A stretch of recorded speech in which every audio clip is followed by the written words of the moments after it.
Chapter 7, the second half on polynomials, day 2. We're going to add and subtract today. So, here are some notes about adding and subtracting polynomials. It's a lot like when we add and subtract like terms.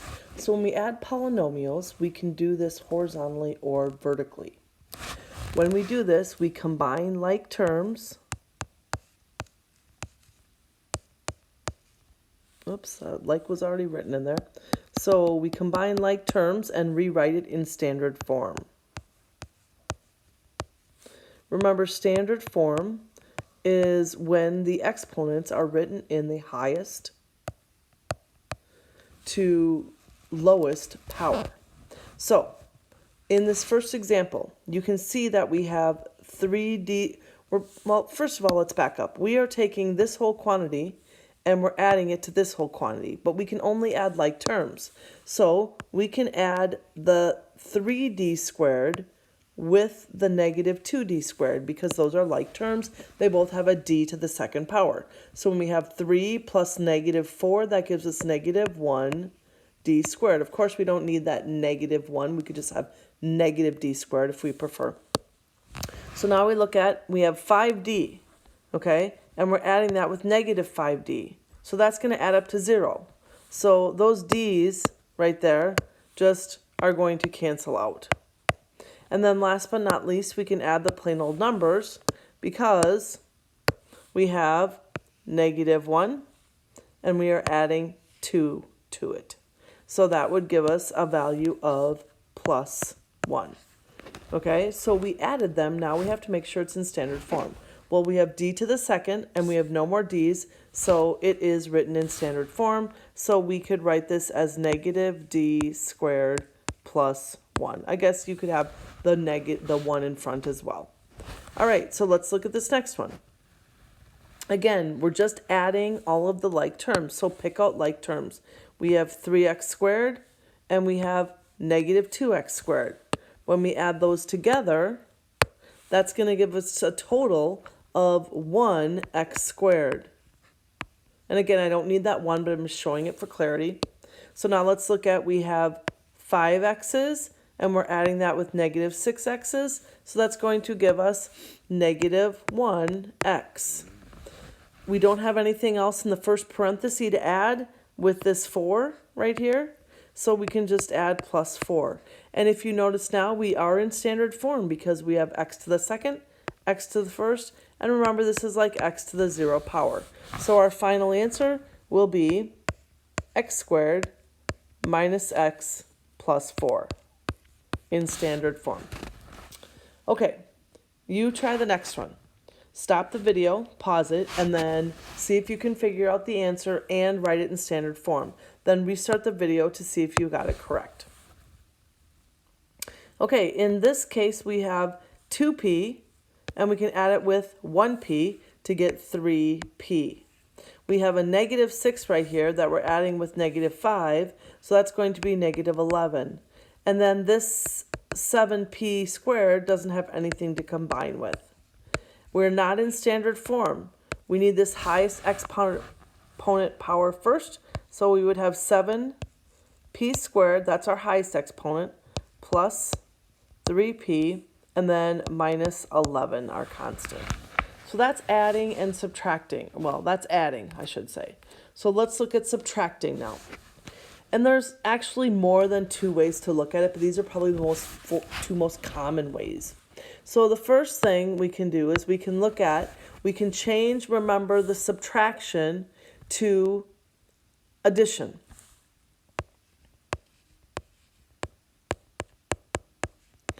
So if we have 3 minus 5, we can change that to add the opposite. And so that's what we're really doing here. We're changing the subtraction to addition, and then we have to change all of the signs, okay? Because there's oftentimes more than one inside the second set of parentheses, and then we can go ahead and add. So if we look at this first example, okay, showing how to do it with the first method, is we change the subtraction to addition right here, and then we change all of the signs inside the parenthesis. So now when we look at like terms, we have 3x to the third, and we're adding that with negative 2x to the thirds. So we would have 1x to the third. Then we're taking 5x squared, and we're adding with it negative 7. So that's going to give us negative 2x squared. Okay, now we have 3x's, and we have nothing else to add that with. That's a like term, so we'll just fill in 3x. And then last but not least, we have this 5 right here that can be added with the negative 4. And so that's going to give us plus 1. That already is in standard form, so we are done. Remember, x to the third, x to the second, x to the first, and now we have 0 x's. So that's how we know it's in standard form. So let's look at another way of doing this. The second method is to change the minus in front of the second parenthesis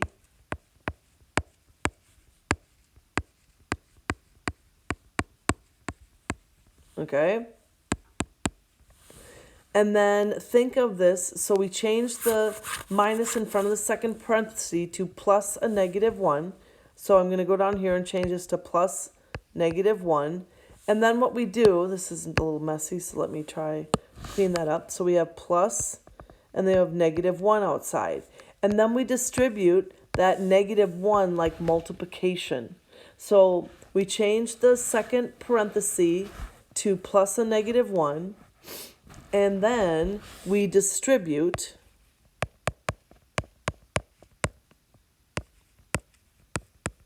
the negative 1 throughout the second set of parentheses, and then we can add. So I change this to plus a negative 1. Now I take negative 1 times 2x to the third, which is going to give me negative 2x to the third. It's going to change negative 1 times 7. It's going to give me negative 7 x squared, and negative 1 times 4 is negative 4. So now I'm going to add that with what was in that first parenthesis. So again, look for like terms. I have 3x to the third, and I'm adding now negative 2x to the third. This just kind of helps you with those positive and negatives, I think, a little bit. So now again, we get 1x to the third. I have 5x squared, and I'm adding that with negative 7. That gives me negative 2x squared. I have 3x, nothing else to combine with it. And last but not least, I have 5, and I'm adding negative 4. So that's going to give me plus 1, and you see, as we should expect, that we can get, or that we would get the same answer for that. Okay, we have a couple other examples to try. So why don't you pause the video right now and see what you can do with either of these, and then restart the video for the answer and the explanation. Okay, so in question number 3, okay, again, I can do this in 2 ways. I can change this to addition and then change the signs in the parenthesis for all of the terms. Okay, so now I can work on adding 10p squared with negative 7p squared, which would give us 3p squared. Okay, now I can take this 5 and add it with plus a negative 3, so that gives me plus 2. And then I have to still do something with this term that doesn't have anything that I can be combined with, but I would just put plus 2p. I don't leave my answer like that. I put it in standard form. So this final answer would be 3p squared, because that's the highest exponent power, plus 2p to the first plus 2. And that is my final answer. Okay, the next one I will do with the second method, which is change this to plus and then negative 1. Now I'm going to distribute multiplying each of those terms by negative 1, so that gives me negative 1x squared, it gives me negative 2x, and it gives me positive 4. So now I'm adding that with this first parenthesis right here, so I'm looking for like terms. Well, I have 3x squared that I'm adding with negative 1, so that's going to give me 2x squared. I'm taking negative 2x and I'm adding negative 2x, which is going to give me negative 4x's. And then finally, I have 3 added with 4, which gives me a positive 7.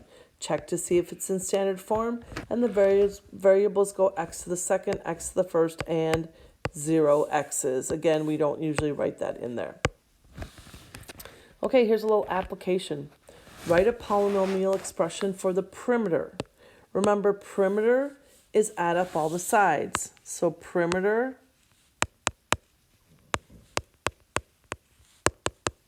is add all the sides together. So we don't really even need to rewrite this. We just need to look for like terms. So I have my highest exponent power is a to the third. I don't have any other a to the third terms, so I would have a to the third can't be combined with anything. I have 2a squared, and again, no other a squared, so that would just be plus 2a squared. Now I can look at a and 2a. So I have 2a plus a plus a. That is going to give me 2, 3, 4 a's. And last but not least, I have 1 plus 3, and that gives me 4. So there is my expression for the perimeter. Okay, so now you have a homework worksheet, okay? And it is the second half of the 7-6-7-7, because now we're working on adding and subtracting. So we can try some of these questions together. All right, so if you take a look at your question 23, we have the length of a rectangle given and the width. And we want to write an expression for the perimeter. So it's very similar to what we just did, but I'll just set this up for you and then you can solve it. So here's your rectangle. It tells us that the length is 4a plus 3b, and it tells us the width is 7a minus 2b. Now remember, the opposite sides of a rectangle are the same. And oftentimes students might forget that, but now you're just going to combine like terms. You're going to have to combine the 4a with the 7a and the 4a and the 7a. Okay, and I'm going to let you finish that one on your own, and then you can check the key as you do it. In question number 24, you're filling in just different pieces. So if you look at the first problem in the first line, it gives you the first polynomial as x squared minus 6. It gives you the second polynomial as 3x squared minus 10x plus 2, and then it wants you to give the sum. So you're just going to add the like terms. Add the x squared and the 3x squared to get 4x squared. Add the negative 10x with nothing, but you can add the negative 6 right here and the 2 to get plus 4. Okay? But now if you look at the next one, you're given the sum right here is 15x plus 11, and one of your polynomials is 12x plus 5. So 12x plus 5 plus whatever's in here has to equal that sum when we add these together. So what I'm going to have to do to find that is subtract. So to find this answer right here, I would take 15x plus 11, and I would subtract 12x plus 5. So that's just giving you a little information about how that table works. This is the end of our video for day 2.